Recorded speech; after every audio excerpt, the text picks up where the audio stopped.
जय हिंद दोस्तों। आज जिस आर्टिकल को अपन कंप्लीट करेंगे वो है इंडिया और नेपाल का जो रिलेशन है उसको हम देखेंगे। एक्चुअली में हमें देखेंगे कि नेपाल में अभी गवर्नमेंट किस तरह की बनी है, कौन सी नई गवर्नमेंट आई है वहाँ पे, और हम ये देखेंगे वहाँ पे गवर्नमेंट कैसी है नेपाल में। हमें देखेंगे कि इंडिया और नेपाल में क्या डिस्प्यूट्स चल रहे हैं उसको हम समझने की कोशिश करेंगे, और इंडिया और नेपाल के जो रिलेशन है वो क्यों इंपॉर्टेंट है वो हम समझने की कोशिश करेंगे। यहाँ पे हम धीरे धीरे करके हर चीज़ समझते हैं, ठीक है ना। पहले हम नेपाल गवर्नमेंट को समझते हैं, यहाँ पे क्या हुआ, थोड़ा बैकग्राउंड समझते हैं। यहाँ पे बैकग्राउंड समझते हैं थोड़ा सा, ठीक है। नेपाल में एक जेनजी रेवोल्यूशन हुआ, जिससे क्या हुआ कि वहाँ की जो ट्रेडिशनल गवर्नमेंट थी वो ख़त्म हुई। वहाँ पे जो ट्रेडिशनल जो पॉलिटिकल पार्टियाँ थी वो बहुत ज़्यादा वीक हो गई, और लास्ट में क्या हुआ, इसका आउटकम क्या हुआ, चेंज रेवोल्यूशन से एक नई पार्टी पावर में आई जिसको कहते हैं आरएसपी। मतलब होता है ये राष्ट्रीय स्वतंत्र पार्टी, ठीक है। ये गवर्नमेंट, इन्होंने अपनी गवर्नमेंट बनाई, और इस आरएसपी के जो प्राइम मिनिस्टर थे, वहाँ पे भी प्राइम मिनिस्टर, जैसे अपने इंडिया में प्राइम मिनिस्टर सबसे ज़्यादा पावरफुल होते हैं, वहाँ पे भी प्राइम मिनिस्टर सबसे ज़्यादा पावरफुल होते हैं। उनका नाम था बैलेंद्र शाह, ठीक है।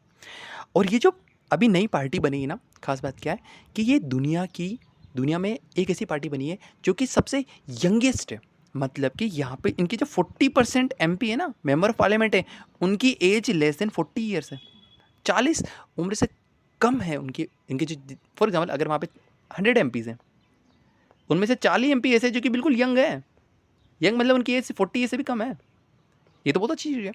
उनकी जो पार्लियामेंट है वो यंगेस्ट पार्लियामेंट से एक आती है पूरी दुनिया के अंदर में, ठीक है।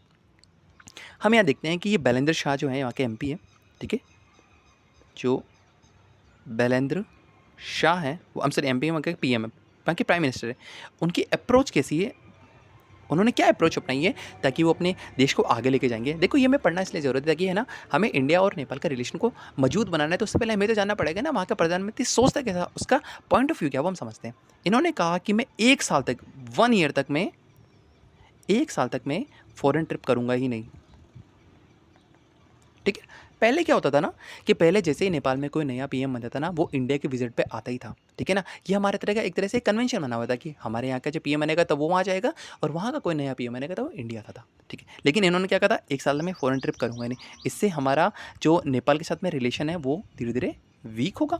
सही बात है, अगर ट्रिप ही नहीं होगी तो वीक ही नहीं होगा, वीक होगा। सेकेंड, इन्होंने कहा कि मैं डोमेस्टिक जो गवर्नेंस है उसको मैं इम्प्रूव करूँगा, ऐसा बैलेंद्र शाह कह रहे हैं। मतलब कि वो डोमेस्टिक गवर्नेंस की तरफ बहुत ज़्यादा फोकस कर रहे हैं, ठीक है। और उन्होंने क्या कहा कि उनकी जो फॉरेन पॉलिसी होगी, ठीक है ना, वो 4 पिलर्स पे बनेगी। 4 पिलर्स क्या होगी, टाइड, मैंने इसे याद किया। टाइड का मतलब क्या होता है, टी फॉर टेक्नोलॉजी, आई से इंफ्रा, डी से डेवलपमेंट, ई से इकोनॉमी, ठीक है ना। ये वो काम करेंगे जिससे इनको इन 4 चीज़ों में हेल्प मिलेगी। वहाँ नेपाल का डेवलपमेंट होना चाहिए, नेपाल की इकोनॉमी बेटर होनी चाहिए, नेपाल का इंफ्रा अच्छा होना चाहिए, नेपाल में टेक्नोलॉजी आनी चाहिए। ये चारों चीज़ों पे इनका पूरा का पूरा फोकस है। ये किनका फोकस है, बैलेंद्र शाह का, जो वहाँ के पीएम है। तो इन्होंने क्या किया, बैलेंद्र शाह ने कहा मैं नहीं जाऊँगा, लेकिन मेरा कोई एमपी तो जा सकता है। तो वन का इनका जो राष्ट्र स्वतंत्र पार्टी आरएसपी, इसका एक एमपी, या मैं कहूँ बैलेंद्र शाह का जो एक एमपी, उनका नाम है रवि। ये रवि वो इंडिया की विजिट पे आए थे, ठीक है ना। इंडिया की विजिट पे इसलिए आए थे क्योंकि इंडिया ने ही उनको कॉल किया था। इंडिया ने कहा कि आप हमारे इंडिया में आइए, और हम ताकि इंडिया और नेपाल का जो रिलेशन है वो काफ़ी अच्छा हो, हमारे जो बाईलेटरल जो रिलेशन है वो इम्प्रूव हो। और हमने कहा, इंडिया ने कहा कि जो नेपाल है ना वो हमारा प्रायोरिटी पार्टनर है। मतलब कि अगर हमारे सामने 10 जने खड़े तो हम पहले, सबसे पहले नेपाल को अपनी प्रायोरिटी पर रखें, क्योंकि हमारा प्रायोरिटी पार्टनर है, ठीक है। हमें समझते हैं कि इंडिया ऐसा कॉल क्यों कर रहा है इनको, हमारे बायलैटरल रिलेशन को इम्प्रूव क्यों करना चाहता है, क्योंकि इंडिया और नेपाल में अभी कुछ डिस्प्यूट चल रहे हैं। वो क्या क्या डिस्प्यूट है वो हम पहले समझते हैं। पहले डिस्प्यूट ये है कि जो बैलेंद्र शाह है, बैलेंद्र शाह कहो, इनको वहाँ पे बैलन बोलते हैं लोग बाग, इसलिए मैंने बैलन कह दिया था। बैलेंद्र शाह है, उन्होंने कहा कि इंडिया और नेपाल के जो बॉर्डर, इन्होंने ऐसा कहा है भी कि जो बॉर्डर पे जो डिस्प्यूट है ना उसका सॉल्यूशन करने के लिए इन्होंने इनवाइट किया किस किस को, इन्होंने कहा कि चाइना आए और यूनाइटेड किंगडम आए, ये दोनों मिलकर के इंडिया और नेपाल का जो बॉर्डर का डिस्प्यूट है ना उसको आके सॉल्व करें। लेकिन इंडिया ने इस पे अपना एक बहुत ही इस चीज़ को क्रिटिसाइज़ किया। उन्होंने कहा कि हमारा जो रिस्पॉन्स था बहुत ही बहुत वो क्रिटिकल रिस्पॉन्स था। हमने कहा कि नहीं, हमें थर्ड पार्टी को इनवाइट नहीं करना है, हम थर्ड पार्टी को इनवाइट नहीं करेंगे इसी मीडिएशन में। हम सॉल्यूशन लेके आएंगे जब इंडिया और नेपाल खुद बैठेगा, तब जाके हम सॉल्यूशन लेके आएंगे। हमें ना चाइना की आवश्यकता है, ना हमें यूके की आवश्यकता है हमारे बॉर्डर डिस्प्यूट को सॉल्व करने के लिए। ये इंडिया का रिस्पॉन्स था। और क्या प्रॉब्लम चल रही है, नेपाल कहता है कि इंडिया है ना, वो एक तरह का बिग ब्रदर की तरह काम करता है। बिग ब्रदर मतलब हमें डोमिनेट करता है, हमारे हर फैसले को ये दबाने की कोशिश करता है। लेकिन इंडिया ने रिस्पॉन्स ये कहा कि हम अब बिग ब्रदर नहीं बनेंगे, हम क्या बनेंगे, अब हम एल्डर ब्रदर बनेंगे। एल्डर ब्रदर मतलब कि अब हम आपको फ्रेंडली, हमारा जो बिहेवियर होगा वो काफ़ी फ्रेंडली होगा और काफ़ी सपोर्टिव होगा, ठीक है ना। बिग ब्रदर मतलब डोमिनेट करने वाला कि ओए क्या कर रहा है, क्यों कर रहा है तू, क्यों कर रहा है, ऐसा नहीं करेंगे। अब हम एल्डर ब्रदर बनेंगे, हम काफ़ी सॉफ्ट, अपना रिस्पॉन्स हमारा काफ़ी सॉफ्ट होगा नेपाल को लेकर के। हम इसको काफ़ी सपोर्ट भी करेंगे और काफ़ी फ्रेंडली नेचर रखेंगे। थर्ड क्या डिस्प्यूट हो रहा है यहाँ पे, थर्ड डिस्प्यूट ये हो रहा है कि 2015 में क्या हो रहा था ना, कि नेपाल अपना कॉन्स्टिट्यूशन बना रहा था, ठीक है। तब इंडिया ने ऐसा कहा, इंडिया ने कहा कि नेपाल की जो वहाँ पे कम्युनिटी है, नेपाल में कम्युनिटी है, उसका नाम है मदेशी। जैसे अपने यहाँ पे बहुत सारी कम्युनिटी, जैसे कि ब्राह्मण कम्युनिटी है, जैन कम्युनिटी, बुद्धिज्म कम्युनिटी है, या फिर हिंदुज़म के अंदर भी बहुत सारी कम्युनिटी, जैसे कि माहेश्वरी कम्युनिटी है, या फिर मैं कहूँगा कि राठौर कम्युनिटी, ऐसी कोई कम्युनिटी थी ना, वैसे ही वहाँ पर एक कम्युनिटी को होती है मदेशी कम्युनिटी। इंडिया ने कहा कि नेपाल की जो मदेशी कम्युनिटी है ना, इनको राइट्स मिलने चाहिए, इनको अधिकार मिलने चाहिए वहाँ के नेपाल की कॉन्स्टिट्यूशन में। तो नेपाली जो गवर्नमेंट थी ना, उसने कहा कि भाई कि आप इंटरफेयर मत करो।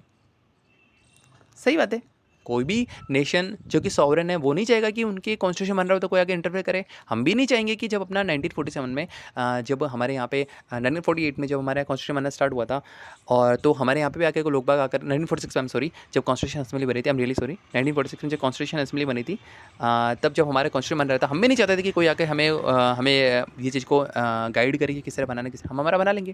लेकिन इंडिया ने ऐसा कहा कि आप मदेशी कम्युनिटी को है ना राइट्स अपने कॉन्स्टिट्यूशन में, तो नेपाली गवर्नमेंट ने कहा कि आप इंटरफेयर मत करो। और इंडिया और नेपाल का जो बॉर्डर था, वहाँ पर एक अनऑफिशियल ब्लॉकेड लग गया था। मतलब कि नेपाल का कोई भी सामान इंडिया नहीं आ रहा था, इंडिया का कोई भी सामान नेपाल नहीं जा रहा था। ऑफिशियली किसी ने नहीं कहा, कोई नोटिफिकेशन नहीं निकाला गवर्नमेंट ने, लेकिन हमने आना जाना बिल्कुल बंद कर दिया था। ये तीनों प्रॉब्लम चल रही थी। पहली प्रॉब्लम क्या है, बाइडेन ने कहा कि चाइना और यूके को बुलाओ हमारी बॉर्डर को सॉल्व करने के लिए। नेपाल ने कहा कि इंडिया बिग ब्रदर की तरह काम करता है। और 2015 में जो नेपाल कॉन्स्टिट्यूशन बना रहा था, उसमें इंडिया कहता है कि मदेशी कम्युनिटी को भी राइट मिलनी चाहिए, ठीक है ना। इन वजह से वहाँ पे प्रॉब्लम चल रही थी। तो हम इसको सोल्यूशन करना चाहते हैं। इंडिया ने कहा कि हमें इन चीज़ों को सॉल्व करना है, लेकिन सॉल्व कैसा करना है, बायलेटर। आप बैठिए, हम बैठेंगे तो हमारा सोल्यूशन निकलेगा। अदरवाइज आप थर्ड किसी पर्सन को बुलाओगे तो कोई भी सोल्यूशन यहाँ पे नहीं निकल सकता, ठीक है। तो इंडिया और नेपाल है, इसका रिलेशन इतना इम्पोर्टेंट क्यों है भाई, इतना इंपॉर्टेंट क्यों? इंडिया को क्या लेने देना ना, इंडिया को लेने देना सबसे मेन चीज़ ये कि जो नेपाल है, नेपाल का बिगेस्ट इकोनॉमिक जो पार्टनर है ना, वो और कोई नहीं, इंडिया खुद है। क्यों? क्योंकि नेपाल ऐसा बना हुआ है, नेपाल के ऊपर आते हैं हिमालयन माउंटेन्स आता है, तो ये इधर कहीं नहीं जा सकता, इधर कहीं नहीं जा सकता, इधर कहीं नहीं, तो सिर्फ इधर जा सकता है। और नेपाल किधर आता है, इंडिया, ठीक है। तो इसका जो सबसे बड़ा इकोनॉमिक पार्टनर है नेपाल का, वो इंडिया ही है, ठीक है। तो इंडिया को भी बिजनेस करने में मज़ा आता है नेपाल के साथ में, और नेपाल को भी हेल्प मिलती है कि वो इंडिया के साथ बिजनेस करता है। तो इसलिए हम भी चाहते हैं कि हमारे यहाँ पे रिलेशन काफ़ी बढ़िया बनता रहे। हमें इकोनॉमिक हमारा भी यहाँ पे राइट्स है, हम इकोनॉमिक इंटरेस्ट है हमारे, तो इसलिए हम भी चाहते हैं यहाँ पे कि ये चीज़ हो। सेकंड चीज़ क्या होती है, सबसे इंपॉर्टेंट ये कि नेपाल के ऊपर चाइना है, नेपाल के नीचे इंडिया है। इंडिया कभी नहीं चाहेगा कि इसका जो नेबर है, इसका जो पड़ोसी है, वो चाइना की तरफ चला जाए। क्यों? चाइना के पास में एक सिंपल सा लॉजिक है कि चाइना पहले देता है लोन, और जब वो लोन नहीं चुका पाता तो चाइना कहता है कि हमारी मिलिट्री को, अगर आप लोन नहीं चुका पाओगे तो चाइना अपनी मिलिट्री को नेपाल में डालेगा। और इंडिया ऐसा कभी नहीं चाहेगा। क्यों? क्योंकि इंडिया की जस्ट बॉर्डर में वो कभी नहीं चाहेगा कि चाइना अपनी मिलिट्री बेस बना दे। इसलिए इंडिया चाहता है कि नेपाल है ना, हमेशा इंडिया की तरफ रहे। बात समझ में आई नहीं आई? आई थिंक ये समझ में आ रहा होगा कि नेपाल कभी भी चाइना की तरफ ना चला जाए, इसलिए इंडिया हमेशा नेपाल को अपनी तरफ लाने की कोशिश करता है। इसलिए इसने ऐसा कहा है कि आप आइए, सोल्यूशन करिए, और हमें सोल्यूशन करने में कोई तकलीफ नहीं। ये पूरा आर्टिकल था। आई थिंक ये समझ में आ गया होगा, इतना टफ भी नहीं था। Thank you.